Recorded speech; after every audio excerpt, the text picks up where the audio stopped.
আসসালামু আলাইকুম। হ্যাঁ, আজকে আপনাদেরকে একটা ব্যাপারে জানানোর জন্য ভিডিওটা করতেছি।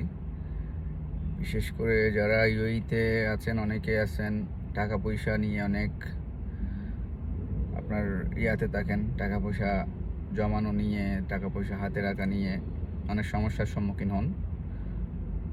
তাদের জন্য একটা ব্যাংক অ্যাকাউন্ট কিংবা কোনো একটা এক্সচেঞ্জের কার্ড এগুলো খুবই জরুরি, খুবই জরুরি। আর যারা বিশেষ করে প্রবাসীরা আছেন, তারা পুরোটা টাকা কখনো দেশে পাঠাবেন না, বাড়িতে দিবেন না। মাস শেষে আপনার স্যালারি থেকে কিছু টাকা আপনার নিজের জন্য সেভ করে রাখবেন। আর সেভে রাখার যে টাকাগুলো আপনার হাতে ক্যাশ টাকা রাখা তো অনেক সমস্যা। আমরা আমাদের রুম থেকে অনেক সময় দেখা গেছে কাজে গেছি, ওইখানে রুমে রেখে গেলে ওগুলো অনেক সময় চুরি হয়ে যায়, বিভিন্ন সমস্যার সম্মুখীন হতে হয়। তো সেই ক্ষেত্রে আপনার একটা ব্যাংক অ্যাকাউন্ট থাকলে বা আপনার কোনো এক্সচেঞ্জের একটা কার্ড থাকলে আপনার টাকাগুলো সেভ থাকে ওইখানে রাখলে। তো সেই ক্ষেত্রে আসলে অনেকে প্রসেসটা জানে না কিভাবে কি করতে হয়। অনেকে দেখা গেছে আজকে 10, 15, 20 বছর এখানে কাটাই দিয়েছে, তাদের একটা ব্যাংক অ্যাকাউন্ট নাই বা কোনো একটা ব্যাংকের এক্সচেঞ্জের কার্ড নাই। আসলে তারা জানেই না এভাবে কোনো কিছু যে ব্যাংক অ্যাকাউন্ট খুলে টাকা রাখতে হয়, ব্যাংক অ্যাকাউন্ট করা যায় ইজিলি, এগুলো অনেকে জানে না। তো আজকের ভিডিওটা হচ্ছে তাদের জন্য যারা ব্যাংক অ্যাকাউন্ট করতে চান বা আপনার যে কোনো এক্সচেঞ্জে, আপনার আলফারদান এক্সচেঞ্জ বলেন, আল আনসার এক্সচেঞ্জ বলেন, যে এক্সচেঞ্জগুলো সচরাচর আপনাকে আপনার একদম শর্টকাটে একদম ইজিলি আপনাকে একটা কার্ড দিবে, যে কার্ডে আপনি 5,000 পর্যন্ত সর্বোচ্চ আপনার সেভিংস টাকা জমায় রাখতে পারবেন। এগুলো আপনি চাইলে এখান থেকে উঠাইতে পারেন যে কোনো টাইমে আপনার মেশিন থেকে, যে কোনো এটিএম থেকে। তারপরে হচ্ছে আপনার এগুলো আপনার এখান থেকে আপনি যে কোনো কিছু পারচেস করতে পারেন। মার্কেটে গেছেন, আপনি এখানে বিল পে করতে পারবেন কোনো জিনিস নিলে। অনলাইনে যত ট্রানজ্যাকশন আসে আপনি ওইখান থেকে করতে পারবেন এই কার্ড থেকে। তো একদম ইজি মাধ্যম হচ্ছে ওইটাই। ধরেন যাদের ব্যাংক অ্যাকাউন্ট খোলার অনেক ঝামেলা পোহাইতে হচ্ছে, ওইখানে যে রিকোয়ারমেন্টগুলো আছে, আপনার রিকোয়ারমেন্টগুলো ধরেন অনেকে ফিল আপ করতে পারে না রিকোয়ারমেন্টগুলো। তো সেক্ষেত্রে যাদের আপনার ভিসার জটিলতা আছে, বিভিন্ন সমস্যা আছে, তাদের একদম ইজিলি হচ্ছে আপনার আলফারদান বা আল আনসার এক্সচেঞ্জ থেকে আপনি গেছেন, আপনার আইডি আছে, আপনার এমআরএতের ভ্যালিড আইডি কার্ড আছে, তাহলে আপনি যে কোনো এক্সচেঞ্জ থেকে আপনি সাথে সাথে আপনার উইদিন 5 মিনিট থেকে 10 মিনিটের ভিতরে আপনাকে ওরা একটা কার্ড বানিয়ে দিবে, যেটাতে আপনার নাম থাকবে না। আর আপনার কার্ড আর কি ভিসা কার্ডের মতো। তো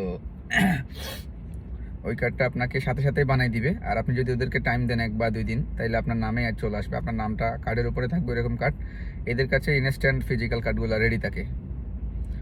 তো আমার সাজেস্ট হচ্ছে সেটাই, আপনার যেটা ইনস্ট্যান্ট পাবেন সেটাই করে নেওয়া ভালো। আপনি আল আনসারি থেকে, আল ফারদান থেকে তো অনেকেই, যত আপনার সচরাচর যত প্রবাসী ভাইয়েরা আছে তারা সবাই তো টাকা পাঠায় দেশে। তো টাকা পাঠাইতে গেলে আপনি করবেন কি, ওইখান থেকে একটা এদেরকে বলবেন আমার একটা সেভিংসের জন্য একটা কার্ড চাই। আপনাকে সাথে সাথে উইদিন 5 থেকে 10 মিনিটের ভিতর আপনাকে একটা কার্ড বানিয়ে দিবে এরা, ফিজিক্যাল কার্ড। ঠিক আছে, এটা কার্ডটা সম্ভবত আপনার 30 টাকা, 30 দিরহাম। আল আনসারিতে থেকে নেন, আপনি আলফারদানের থেকে নেন, আপনার 30 দিরহাম নেবে।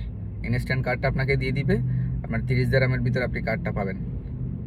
ঠিক আছে, তো সেই ক্ষেত্রে সেটাতে আপনার জমা রাখতে 5 টাকা আর উঠাইতে গেলে 5 টাকা আপনার এখানে খরচ কাটবে। তো তারপরে আমার মনে হচ্ছে ভালো, সেই ক্ষেত্রে আপনাদেরকে বিষয়টা আমি তুলে ধরলাম। তো যাদের এই সমস্যাটা আছে, সেভিংস করতে পারেন না, টাকা পয়সা কোথাও রাখতে পারেন না, অনেকে দেখা গেছে এখানে 10-15 বছর বিদেশ করে ধরেন অন্যের কাছে টাকা জমা রাখে। অনেক সময় দেখা গেছে সবাই তো এক না, সবাই তো আর হযরত মহানবী সাল্লাল্লাহু আলাইহি ওয়াসাল্লামের মতো আলামিন না, সবাই তো আর বিশ্বাসী না। ধরেন আপনি অন্যকে কিছু টাকা দিচ্ছেন, রাখছেন, ওর কাছে জমা রাখছেন, ও একটা বিশ্বস্ত লোক। তো দেখা গেছে এর কাছে 10,000, 5,000, 15,000 আপনি দেড়হাম রাখছেন। পরে দেখা গেছে এই টাকাগুলোর থেকে নেয়াই আপনার মুশকিল হয়ে যায়, নয়তো আপনার টাকাগুলো দেয় না, অনেক জটিলতা। তো সেই ক্ষেত্রে আমার সাজেস্ট হচ্ছে, যারা আপনার টাকা পয়সা সেভিং করতে চান, সাথে সাথে উইদিন 5 থেকে 10 মিনিটসের ভিতরে আপনি একটা কার্ড বানাই নেন যে কোনো এক্সচেঞ্জ থেকে, আল আনসারি, আল ফারদান, যেগুলো বেশি চলে এমআরওতে, এই দুইটা এক্সচেঞ্জই বেশি চলে। এগুলোতে একটা কার্ড বানাই নেন। আপনি কার্ড বানাই নেওয়ার পরে আপনি এখানে সেভিংস করতে পারেন। আপনি যখনই বাড়িতে টাকা পাঠানোর জন্য যাবেন, ওইখানে আপনার কাছে 500 টাকা আছে, 200 টাকা আছে, ওই টাকাটা আপনি ওইখানে সেভিংস করেন। এটাই হচ্ছে আপনাদের একটা অপশন। আর দ্বিতীয়টা হচ্ছে ব্যাংক অ্যাকাউন্ট যারা করতে চান, আল হেলাল আছে, ডিসিবি আছে, আবুধাবি ইসলামী আছে, তো এগুলোতে আপনারা অ্যাপসের মাধ্যমে ব্যাংক অ্যাকাউন্ট ওপেনিং করতে পারেন। যারা জানেন আর কি, সবাই তো জানে না, আপনার বুঝতে হবে, জানতে হবে। অ্যাপসের মাধ্যমে খুলতে গেলে এখানে অনেক আপনার ডকুমেন্টের রিকোয়ারমেন্ট থাকে, এগুলা আপনার ফিল আপ করতে হবে। সব কিছু ঠিকঠাকভাবে দিতে পারলে আপনার অ্যাকাউন্টটা রেডি হওয়ার পরে এরা ভেরিফাই করবে। অনেক সময় সাথে সাথেই খুলে দেয়, আবার অনেক সময় এটা 2 ওয়ার্কিং ডে, 3 ওয়ার্কিং ডে এরা পেন্ডিংয়ে রাখে। পেন্ডিংয়ে রাখার পর আপনার ভেরিফিকেশন যখন শেষ হবে, আপনাকে অ্যাকাউন্টটা এরা ওপেনিং করে দিবে।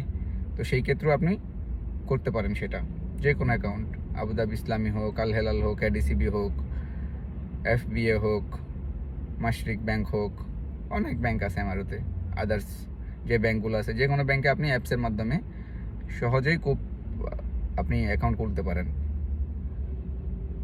এই কারণে ভিডিওটা করা। আশা করি যারা এই ব্যাপারে জানেন না তাদের জন্য বিষয়টা হেল্পফুল হবে। আসসালামু আলাইকুম, ধন্যবাদ সবাইকে।